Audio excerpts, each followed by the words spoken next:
Captain Marcus Chen stood at the window of his ship, looking out at the massive alien station floating in space. The metal structure was bigger than any city he had ever seen.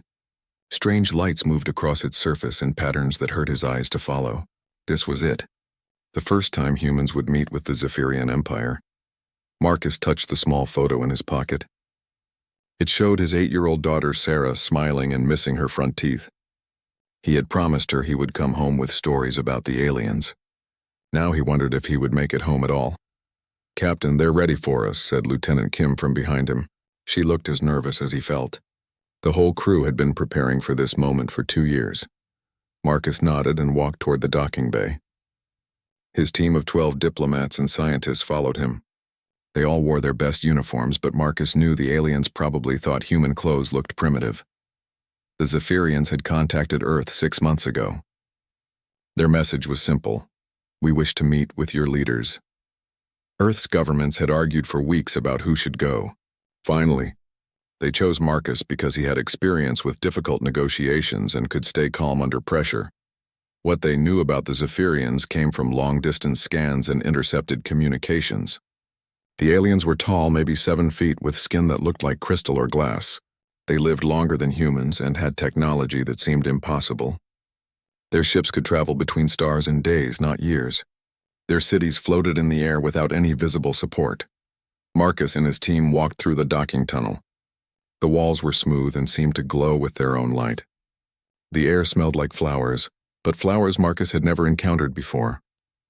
Everything felt too clean, too perfect. They entered a large room with a ceiling so high Marcus couldn't see the top. Strange music played softly, notes that seemed to come from everywhere at once. Along the walls stood Zephyrian guards. They were indeed tall, with skin that shifted between blue and purple colors. Their faces were beautiful but cold, like living statues. At the far end of the room, 3 figures waited on what looked like floating platforms. Marcus recognized the middle one from the communications. Princess Lirelai, daughter of the Zephyrian Emperor. She was younger than her companions but carried herself with obvious authority. As Marcus's group approached, he got his first close look at a Zephyrian. Princess Lirelai was stunning in an alien way. Her skin was clear like diamond, with colors moving beneath the surface. Her hair was long and silver, floating slightly as if she was underwater. Her eyes were large and completely black, showing no emotion. She wore robes that seemed to be made of light itself, changing colors as she moved. Everything about her spoke of advanced technology and ancient power. Marcus felt very human and very small. "Welcome, humans," Princess Lirelai said. Her voice was musical, like wind chimes. "I am Princess Lirelai of the Third House, speaker for the Empire in matters of new species contact." Marcus stepped forward and bowed slightly, the way his briefing materials had instructed. "Your Highness, I am Captain Marcus Chen of Earth. We are honored by this meeting." The princess looked at him for a long moment. Her skin shifted to cooler blue tones. Marcus had been told this meant careful thinking, but he couldn't be sure. "You may follow," she said finally. "The Council wishes to examine your species before decisions are made." The word examine made Marcus uncomfortable, but he kept his face calm. The princess turned and began walking deeper into the station. Her companions followed, and Marcus gestured for his team to come along. They walked through corridors that defied human understanding of architecture. Some walls curved in ways that made Marcus dizzy. Others seemed transparent but showed views of impossible places. Forest growing in space, oceans hanging in the air. "Your technology interests us," Princess Lirelai said without looking back. "Primitive, but showing promise for a young species. Your ships are crude but functional. Your weapons are simple but effective for your level." Marcus bit back his first response. The Zephyrians clearly saw humans as children playing with toys. It was insulting, but probably accurate from their perspective. They entered another large room. This one had a table that seemed to be carved from a single massive crystal. The wall showed moving images of space, including Earth floating like a small blue marble. "You will rest here," the princess said. "Tomorrow we begin formal discussions. You will present your species' achievements and goals. We will decide if trade or alliance serves the Empire's interests." She paused and looked directly at Marcus. Her black eyes seemed to look through him rather than at him. "Do not expect preferential treatment. The Empire has evaluated many species. Few prove worthy of our time." With that, she turned and left. Her companions followed without a word. The humans were alone in the crystal room. "Friendly bunch," muttered Dr. Sarah Kim, the team's lead scientist. "They're being cautious," Marcus replied. "We would be too if aliens showed up at Earth." But privately, he was worried. The Zephyrians seemed to view humans as barely intelligent animals. They were polite but distant, like scientists studying insects. Marcus had hoped for curiosity about human culture or at least some warmth. Instead, he felt like he was being judged and found lacking. Over the next few hours, the team settled into their temporary quarters. The rooms were beautiful but strange. The beds adjusted automatically to each person's body. The walls could show any environment: forests, beaches, mountain views. The food dispensers created meals that looked perfect but tasted like nothing. Marcus stood at his room's window, looking out at the alien city beyond the station. Buildings floated at different heights, connected by bridges of light. Vehicles moved through the air in complex patterns. Everything was efficient, clean, and completely without the chaos that made human cities feel alive. He thought about his daughter again. Sarah would be in school now, probably telling her friends that her daddy was talking to aliens. She had made him promise to bring back a picture of a real alien spaceship. He had laughed and agreed, thinking it would be easy. Now he realized how hard this mission would be. The Zephyrians weren't evil, but they weren't interested in humans as equals either. They were ancient, powerful, and convinced of their own superiority. Humans were just the latest species to come asking for attention. Marcus knew he had to find some way to show them that humans had value beyond primitive technology and simple weapons. But what could a young species offer to beings who could build cities in the clouds and travel between stars? He touched his daughter's photo again and made a silent promise. Somehow he would find a way to make the Zephyrians see that humans were worth knowing. The future of both species might depend on it. Outside his window, the alien city sparkled with lights that painted the darkness in colors he had no names for. Tomorrow, the real work would begin. The formal dinner was unlike anything Marcus had ever experienced. The dining hall was enormous, with a ceiling that showed moving stars and distant galaxies. The table was made from some kind of crystal that changed colors based on the food placed on it. Zephyrian nobles sat along both sides, their skin shifting through different shades as they talked. Marcus and his team sat at one end, clearly marked as guests rather than equals. The Zephyrians spoke to each other in their musical language, occasionally glancing at the humans with what looked like mild curiosity. It reminded Marcus of how people might look at animals in a zoo. Princess Lyrelay sat across from Marcus. She had been polite but cold throughout the day's meetings. During the formal presentations, she had listened to human achievements with the patience of someone hearing a child's school report. When Marcus showed videos of human art, music, and literature, her skin had shifted to pale yellow, which their translator said meant polite boredom. Now, as the dinner continued, Marcus noticed something different about the princess. Her skin, usually shifting between calm blues and purples, kept flashing with quick bursts of red and orange. Her movements seemed tighter, more controlled than usual. She touched her forehead several times when she thought no one was looking. Marcus had seen these signs before. His wife got headaches when she was stressed, and she made the same small gestures. His daughter did the same thing when she was tired but trying to stay awake for grown-up activities. The dinner dragged on for hours. Course after course of strange food appeared and disappeared. The Zephyrians discussed trade routes, resource management, and galactic politics. They spoke as if humans weren't there, occasionally asking simple questions about Earth's population or military capabilities. Princess Lyrelay participated in every conversation, translated between languages, and managed the flow of topics with practiced skill. But Marcus could see the strain growing worse. The red flashes in her skin became more frequent. She began pausing before speaking, as if words required extra effort. During a break between courses, while the other Zephyrians moved around the room in small groups, Marcus made a decision. He quietly stood and walked around the table to where Princess Lyrelay sat alone, studying what looked like a holographic report. "Your Highness," he said softly. "Forgive the interruption." She looked up, her black eyes reflecting surprise. Zephyrians clearly weren't used to informal approaches during formal events. "Yes, Captain Chen?" Her voice was as controlled as always, but Marcus caught a slight tension in it. Marcus pulled out a small packet from his jacket pocket. It was wrapped in simple brown paper and tied with string. Very human, very primitive by Zephyrian standards.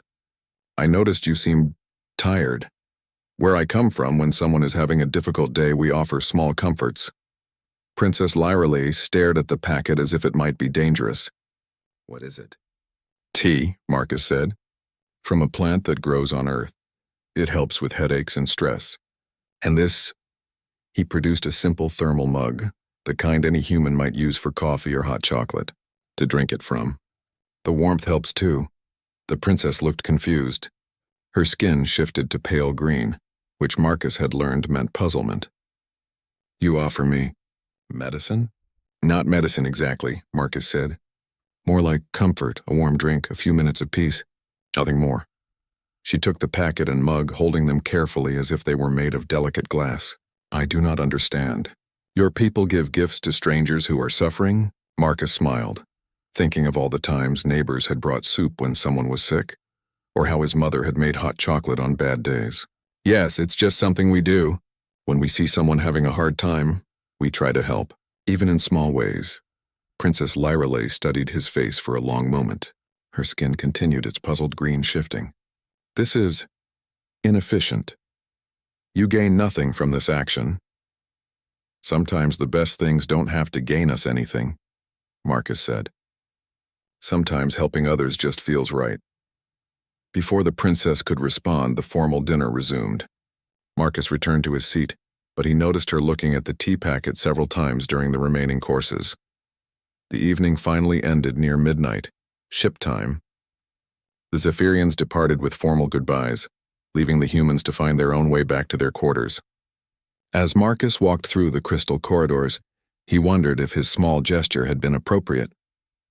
Maybe he had insulted the princess by suggesting she needed help. Back in his room, Marcus tried to sleep but couldn't stop thinking about the day's meetings. The Zephyrians had been polite but dismissive. They saw humans as an interesting but inferior species, useful for simple labor or raw materials, but not worthy of true partnership. Tomorrow would bring more meetings. More presentations where humans tried to prove their worth to beings who could reshape matter with their thoughts. Marcus felt the weight of representing his entire species. He was finally drifting off when his room's communication system chimed softly. A message appeared on the wall screen in flowing Zephyrian script, followed by a rough translation. Captain Chen, thank you for the gift. I do not understand it, but the taste is pleasant. The warmth is interesting. Princess Lyrale. Marcus sat up in bed staring at the message. It was simple, just a few lines, but something about it felt different from the formal communications they had exchanged all day. There was a personal quality to it, a curiosity that hadn't been there before. He thought about his daughter again, how she would try new foods with cautious excitement, approaching each taste as an adventure. Maybe Princess Lyrale was experiencing something similar with the tea. Not just a new flavor, but a new concept entirely. The next morning brought another day of formal meetings. Marcus presented humanity's technological achievements, their artistic works, their hopes for peaceful cooperation. The Zephyrian Council listened with the same polite attention they had shown the day before. But Marcus noticed something different about Princess Lyrale. She asked more questions about human customs. When Marcus mentioned families and how humans cared for their children, her skin showed brief flashes of warm yellow, curiosity rather than boredom.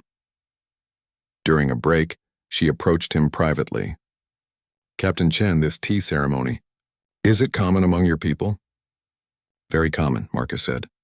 When someone is upset, tired, or just needs a friend, we make hot drinks together.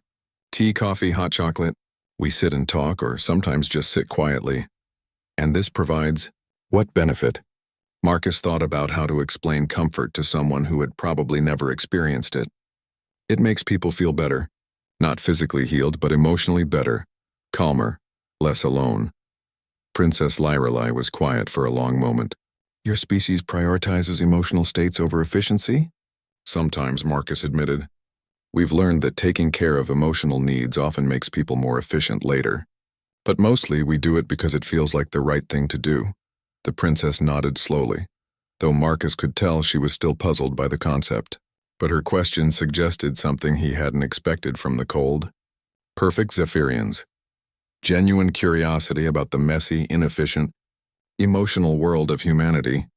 Maybe his small gift had opened a door after all. Princess Lyrelei stood alone in her private chambers, staring at the small packet of tea and the strange thermal mug. The formal dinner had ended hours ago, but she couldn't stop thinking about the human's unexpected gift. Her chambers were a masterpiece of Zephyrian design. The walls could display any view in the galaxy. The furniture adjusted itself to her body temperature and posture. The air was perfectly filtered and scented with her preferred blend of atmospheric compounds. Everything was efficient, beautiful, and precisely controlled. She had lived in such perfection for over 2 centuries. Like all Zephyrians, she had been genetically enhanced before birth to be stronger, smarter, and more emotionally stable than natural evolution would allow. Pain, discomfort, and inefficiency had been mostly eliminated from her species. So why was she holding this primitive package like it contained something precious? Lyrelei walked to her food preparation unit, a device that could create any meal by rearranging matter at the molecular level. She studied the instructions Marcus had written on a piece of actual paper, another primitive human custom. Heat water to near boiling. Add tea, wait 5 minutes. Add sweetener if desired. The simplicity was almost insulting. Zephyrian food science could create complex flavors that triggered specific neurological responses. They could craft nutrients that enhanced mental performance or physical capabilities. But this human gift was just dried leaves in hot water. Still, she found herself following the instructions. The water heated quickly in her advanced systems. She tore open the paper packet, releasing a smell that was completely new to her experience. It was earthy, gentle, and somehow reminded her of organic growth in a way that surprised her. When she poured the hot water over the tea, steam rose, carrying more of the strange scent. Following Marcus's instructions, she waited 5 minutes, watching the water slowly change color from clear to light brown. The first sip was unlike anything she had ever experienced. It wasn't just the taste, though that was interesting enough. Mild, slightly bitter, with undertones of flowers and earth. It was everything else that shocked her. The warmth spreading through her chest. The way holding the mug made her hands feel relaxed. The strange sense of slowing down that came with each sip. For the first time in her long life, Princess Lyrelei experienced what humans called comfort. In Zephyrian culture, discomfort was solved immediately and efficiently. Headaches were cured with targeted neural adjustments. Stress was eliminated through chemical rebalancing. Fatigue was overcome with energy enhancement procedures. Everything was fast, effective, and left no room for the slow, gentle process she was experiencing now. But this tea didn't cure her headache. It made her mind quiet enough that the headache seemed less important. The warmth didn't heal anything, it just made her feel held, protected in a way that had nothing to do with security systems or defensive measures. Lyrelei sat in her floating chair and continued drinking the tea. For the first time in decades, she wasn't doing anything productive. She wasn't studying reports, managing diplomatic protocols, or advancing her scientific research. She was just being. It was disturbing and wonderful at the same time. As the tea worked its gentle magic, Lyrelei began to think about the human who had given it to her. Captain Chen had noticed her discomfort without being told. He had offered help without being asked. He had given her something with no expectation of return. These behaviors made no logical sense by Zephyrian standards. Efficient beings solved their own problems or requested specific assistance. They didn't waste time noticing the minor discomforts of strangers. They certainly didn't give away resources to gain nothing in return. But somehow, Marcus's illogical kindness had created something that all of Zephyrian science had failed to achieve. He had given her peace. Lyrelei activated her personal research systems and began studying human culture with new eyes. Before, she had focused on their technology, military capabilities, and resource management.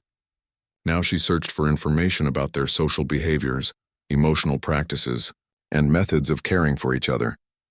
What she found astonished her. Humans had thousands of words for different types of emotional support. They had rituals around comfort food, warm drinks, and shared quiet time. They had concepts like emotional intelligence and mental health that suggested managing feelings was as important as managing physical resources. Most shocking of all, Humans seemed to believe that taking care of each other's emotional needs made their whole society stronger. They spent time and energy on things that produced no immediate practical benefit. Hugging children who were scared, sitting with friends who were sad, sharing meals just to enjoy each other's company. By Zephyrian logic, these behaviors should have made human civilization weak and inefficient. But the data showed the opposite. Human societies with stronger emotional support systems were more innovative, more resilient, and better at solving complex problems. Lyreley spent the rest of the night reading about human comfort practices. She learned about hot chocolate on winter days, chicken soup for sick people, and the simple act of listening to someone who was upset. She studied concepts that had no Zephyrian equivalent: coziness, nurturing, and emotional availability. As dawn approached in the station's artificial cycle, Lyreley made a decision that would have seemed impossible just hours before. She was going to try to understand these human concepts not just intellectually, but experientially. She began with her own work environment. Her office was a model of Zephyrian efficiency: harsh lighting for maximum alertness, climate controlled for optimal performance, furniture designed for perfect posture. Everything calculated to produce the best possible results. But what if, like the tea, comfort could actually improve performance rather than reducing it? Lyreley experimentally adjusted the lighting to a softer level.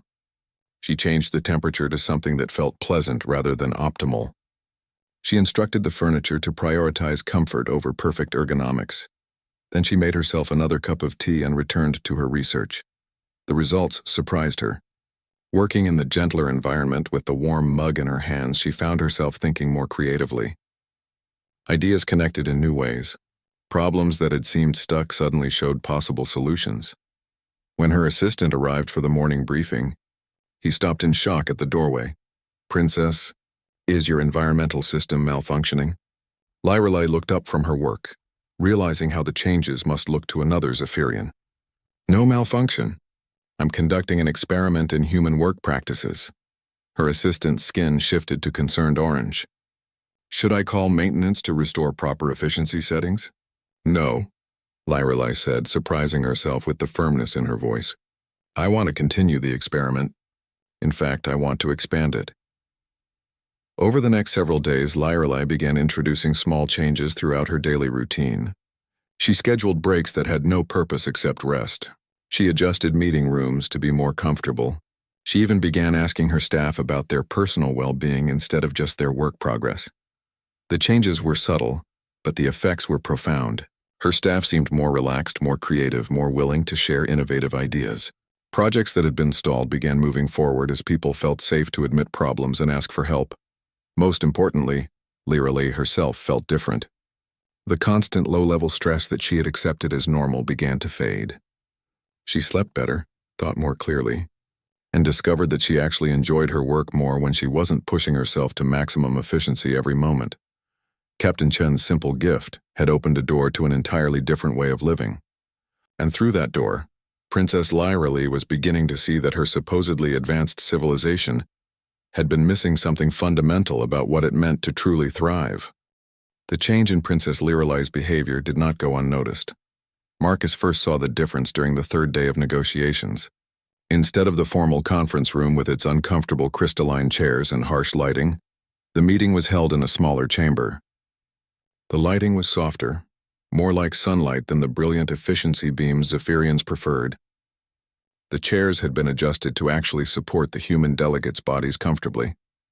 Most surprising of all, Princess Lyreley began the session by asking, "Captain Chen, how did you and your team sleep? Were your accommodations adequate for your comfort needs?" Marcus exchanged glances with Dr. Kim. In 3 days of formal meetings, no Zephyrian had ever asked about their comfort before. "Very well, thank you, Your Highness," Marcus replied. "The accommodations are more than adequate." "I'm pleased to hear this," the princess said, and her skin showed warm golden tones that Marcus had never seen before. "I have been learning about human concepts of hospitality. It seems we may have been insufficient in our welcome." The Zephyrian council members looked confused. One of them, a tall male with silver markings on his crystalline skin, spoke up. "Princess, surely efficiency matters more than the comfort of guests." Lyrelay turned to face him. Actually, Counselor Vex, I have been researching this. Human performance improves significantly when their comfort needs are met. They think more creatively, cooperate better, and produce superior results when they feel welcomed and cared for. But such considerations waste time and resources, Counselor Vex protested. Do they? Lyrelay asked. She gestured, and holographic displays appeared showing data charts. I have been testing human comfort principles in my own workspaces. Productivity has increased by 12%. Creative problem solving has improved by 18%. Staff satisfaction surveys show marked improvement across all categories. Marcus stared at the data in amazement. The princess had been experimenting with human social concepts and treating it like a scientific study. The rest of the meeting proceeded differently than the previous days. Instead of formal presentations, Lyrelay encouraged discussion. She asked the human delegates about their families, their hopes for the future, their concerns about the alliance. When Dr. Kim mentioned missing her children, the princess asked detailed questions about human child-rearing practices. You invest significant resources in caring for offspring who cannot contribute to society for many years, Lyrelay observed. This seems inefficient, yet your species shows remarkable resilience and adaptability. Is there a connection? Dr. Kim smiled. Children who feel loved and secure grow up to be more confident, more creative, more willing to take positive risks. Caring for them isn't just about keeping them alive, it's about building strong humans who can handle whatever life throws at them. Fascinating, Lyrelay murmured, making notes on her holographic display. So emotional support serves as a foundation for later capability. After the meeting, Lyrelay approached Marcus privately. Captain Chen, I wonder if you would join me for what humans call tea time. I wish to learn more about your comfort practices. They walked to a small chamber that had been transformed from typical Zephyrian efficiency into something resembling a human living room. Soft chairs, warm lighting, and a simple table with tea supplies. Lyrelay prepared the tea herself, following the ritual Marcus had taught her with careful attention. As they sat together, she said, I must confess, Captain, your gift has created unexpected complications. Marcus felt a moment of worry. I hope I haven't caused problems, Your Highness. Not problems exactly, she said, her skin shifting to thoughtful purple. But questions. I have shared the tea with several of my staff members. The effects have been remarkable, but also disturbing to some members of the court. She gestured to another holographic display. Yesterday I held a staff meeting in a more comfortable environment. I provided warm beverages and allowed time for personal conversation before beginning work. The meeting was 30% longer than usual, but produced twice as many viable solutions to our current projects. Marcus nodded. Humans call that relationship building. When people feel connected to each other, they work together better. Yes, but Counselor Vex and others see this as wasteful regression, Lyrelay said. They believe I am being corrupted by primitive human influences. They worry that focusing on comfort will make our people weak. What do you think? Marcus asked. Lyrelay was quiet for a long moment, sipping her tea. I think, she said finally, that we have been strong in some ways and blind in others. We eliminated physical discomfort, but we never learned what you call emotional comfort. We can cure any disease, but we never learned how to truly heal. We can build cities that float in space, but we never learned how to build homes. She set down her mug and looked directly at Marcus. Last night I experienced something I have never felt before. I was working late, feeling overwhelmed by responsibilities. Instead of using our standard stress reduction technology, I made tea and simply sat quietly for 20 minutes. The feeling that came over me. Is there a human word for it? Marcus smiled. Peace? Contentment? Being centered? Yes, all of those. Her skin showed warm golds and soft blues. For 20 minutes I was not Princess Lyrelay, negotiator and scientist. I was just myself. Do humans experience this often? The lucky ones do, Marcus said. We've learned that taking care of our emotional needs isn't weakness. It's necessary maintenance. Like exercise for the mind and heart. Over the following days, Lyrelay's experiments expanded. She introduced comfort breaks during long meetings. She created spaces where staff could sit quietly with warm drinks when feeling stressed. She began asking about her team members' families and personal interests. The changes created ripple effects throughout the station. Some Zephyrians embraced the new concepts eagerly, They discovered the pleasure of warm beverages, comfortable seating, and conversation that had no agenda beyond connection. Others resisted strongly.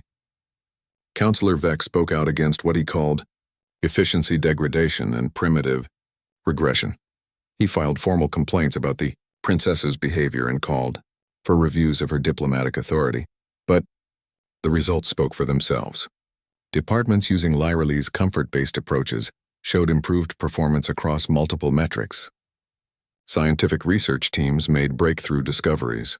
Engineering projects completed ahead of schedule. Even diplomatic negotiations with other species became more successful. Marcus watched these changes with growing amazement and hope. What had started as a simple gesture of kindness was transforming an entire alien society. The rigid, cold efficiency of Zephyrian culture was slowly warming into something more balanced and, surprisingly, more effective. During one of their now regular tea sessions, Lyra Lee asked, "Captain Chen, when you return to Earth, would it be possible for some of my people to visit your world?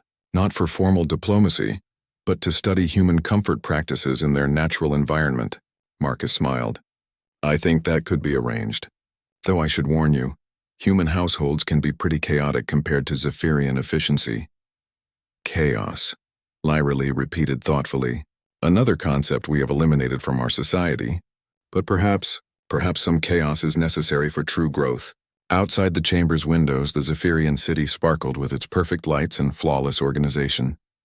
But inside, over cups of simple earth tea, two species were building something that neither had achieved alone. A friendship based on understanding that sometimes the most important advances come not from new technology, but from ancient wisdom about caring for each other. The Zephyrian High Council chamber was the most impressive room Marcus had ever seen. The ceiling stretched impossibly high, filled with swirling galaxies and nebulae that seemed real enough to touch. 12 ancient Zephyrians sat on floating platforms arranged in a perfect circle, their crystalline skin reflecting thousands of years of accumulated wisdom and power. At the center of the circle stood Princess Lyra Lee, no longer the cold diplomat Marcus had first met. Her skin glowed with warm, confident colors as she prepared to present her findings to the most powerful beings in the Zephyrian Empire. Marcus and his team sat in an observation area, officially present as witnesses to the historic decision about human-Zephyrian relations. But Marcus knew they were really there to see something much more significant, a fundamental shift in how an entire civilization understood the meaning of advancement. "Honored Council," Lyra Lee began, her voice carrying clearly through the vast chamber. "For 15 standard cycles, we have evaluated species for potential integration into our empire. We have assessed their technology, their resources, their military capabilities, and their usefulness as subjects or allies." The council members watched with the patient stillness of beings who had seen countless species rise and fall. "Humanity possesses adequate technology for a young species," Lyra Lee continued. "Their military power is insufficient to threaten us but adequate for their own defense. Their resources are modest but growing. By our traditional measures, they would qualify for limited trade status, nothing more." Counselor Vex, the silver-marked Zephyrian who had opposed Lyra Lee's changes, nodded approvingly. His skin showed satisfied purple tones. "However," Lyra Lee said, and her voice gained strength, "I believe our traditional measures are insufficient for evaluating the true potential of any species, including our own." Holographic displays materialized around her, showing data from her weeks of experimentation. "The humans possess something we have overlooked in our pursuit of perfection, the science of emotional engineering." Confused murmurs ran through the council.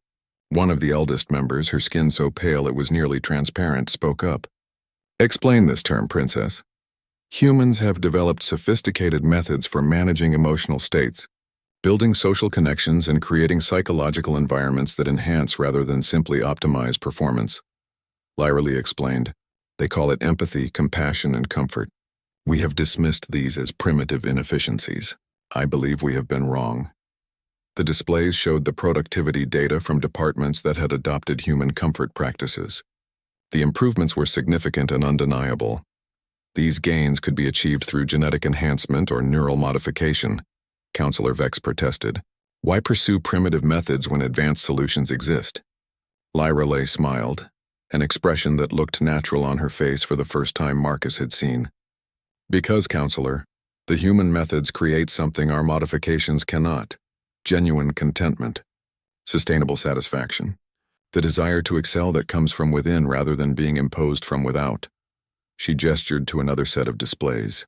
I have been studying our own society with new perspective. We have eliminated suffering, but we have also eliminated joy. We have achieved perfection, but we have lost the satisfaction that comes from growth and mutual support. We are powerful, but we are not happy. The word happy seemed to resonate strangely in the chamber. Marcus realized it might be the first time the concept had been seriously discussed in a formal Zephyrian political setting. Observe, Lyra Lay continued, activating a holographic recording. This is a human family sharing what they call dinner together. Note the inefficiencies. The meal could be consumed in 5 minutes, but they spend an hour. They discuss topics that have no practical value. They engage in behavior that serves no productive purpose. The council watched the recording with the fascination of scientists, observing an alien ritual. Yet this inefficient behavior creates psychological bonds that make each individual stronger, more resilient, and more motivated to protect and support the group. The time wasted in emotional connection produces long-term benefits that our efficient methods cannot replicate. Lyra paused and looked directly at each council member. I propose that humanity's greatest achievement is not their technology or their courage, but their understanding that true advancement includes the advancement of the heart as well as the mind. She activated one final display. I have prepared a comprehensive proposal for cultural exchange. Not the typical resource extraction or technological transfer we usually pursue, but genuine learning. We would send Zephyrians to live with human families, to experience their comfort practices, their emotional support systems, and their methods of building community. In return, we would share our advanced technologies and welcome human observers to study our achievements. Counselor Vex's skin flashed angry red. You propose we learn from primitives? That we abandon the perfection we have spent millennia achieving? I propose we complete that perfection, Lyra replied calmly. We have mastered the science of the body and the mind. The humans can teach us the science of the soul. The council chamber fell silent. Marcus held his breath, knowing that the next few moments would determine not just the future of human-Zephyrian relations, but the future of both civilizations. The eldest council member spoke first. Princess Lyra, you claim this emotional engineering produces measurable benefits. Have you tested these claims on yourself? Lyra's skin shifted to gentle gold. Yes, honored elder. For the first time in my 2 centuries of life, I experience what humans call contentment. I look forward to each day not just for its achievements, but for its experiences. I value my work more highly because I also value rest. I serve the Empire more effectively because I have learned to serve my own well-being. She paused, and when she continued, her voice carried deep conviction. Honored Council, we have built a perfect civilization. But perfection without joy is merely beautiful emptiness. The humans can teach us how to fill that emptiness with meaning. The council deliberated for hours. Marcus and his team waited in another chamber, drinking tea that Lyra had provided and wondering if their species had just been accepted into galactic civilization or rejected entirely. When they were finally called back, the eldest council member stood to deliver the decision. The High Council accepts Princess Lyra's proposal. We hereby establish the Human-Zephyrian Cultural Exchange Initiative. Princess Lyra will lead a delegation to Earth to study human comfort practices and emotional technologies in their natural environment. Marcus felt his heart leap with joy and relief, but the elder wasn't finished. Furthermore, we officially recognize humanity not as a subject species or junior partner, but as teachers in the science we have neglected. This is unprecedented in our history, but the data supports the conclusion that we have much to learn from your people. 6 months later, Marcus stood in his backyard on Earth, watching Princess Lyra teach his daughter Sarah how to brew tea. The Zephyrian princess had adapted remarkably to life in a human household. She still looked alien, still possessed incredible advanced knowledge, but she had learned to laugh at Sarah's jokes and to appreciate the chaos of human family life. The water is ready, Princess Lyra, Sarah announced solemnly, taking her role as tea instructor very seriously. Thank you. Teacher Sarah, Lyrelei replied with equal formality, though her skin glowed with warm, amused colors. Should we add the sweetener now or after steeping? After, Sarah said confidently. Daddy taught you wrong the first time. Marcus chuckled from his chair on the porch. Over the past months, he had watched Lyrelei discover concepts that Zephyrian science had never imagined. Bedtime stories, comfort food, lazy Sunday afternoons, and the simple pleasure of doing nothing productive. In return, the Zephyrians had shared technologies that were transforming human civilization. But more importantly, they were learning from each other ways to build societies that were not just efficient or powerful, but actually worth living in. As the sun set over the suburbs, three beings from different worlds sat together drinking tea and sharing the day's experiences. It wasn't the most efficient use of time, by Zephyrian standards, but it was something even more valuable. It was home.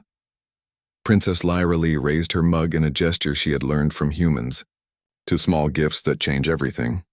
Marcus and Sarah raised their mugs in response. To friendship across the stars. And in that moment, the future of galactic civilization tasted like chamomile tea, shared among friends who had learned that the most advanced technology of all was simply caring about each other.